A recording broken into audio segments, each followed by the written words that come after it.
लेकिन population based delimitation we oppose it, क्योंकि उससे Punjab is at a disadvantage. Congress और आम आदमी की सरकार के समय यूथ की बहुत बड़ी मास माइग्रेशन हुई है और इससे हमारी सीटें घटती हैं।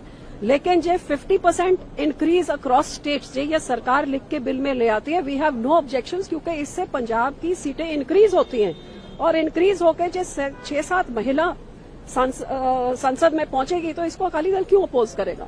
सो we are happy to support the bill and everybody should support it happily, where instead of just 74 women, there are over 300 women should reach over here. I think every party should support it if the government says 50% unanimous increase across all states.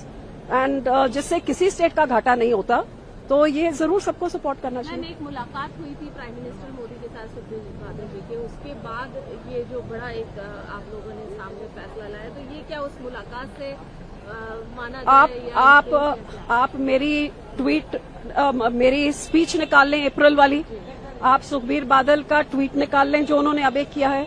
हमारा stand एक ही रहा है कि 50% uniform increase वाला जो formula है वो हमको एक्सेप्टेबल है, आप उसको बिल में लिख के ले आइए।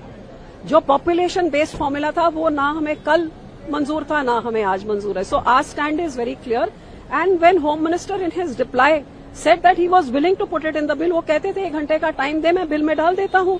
अब किरण रिजिजू जी कह रहे हैं कि यही फॉर्मूला लगेगा, तो मुझे नहीं लगता किसी को कोई ऑब्जेक्शन होनी चाहिए, क्योंकि किसी का नुकसान नहीं होगा इससे। हाँ, पॉपुलेशन बेस में बहुतों का नुकसान हमारा भी हो रहा था।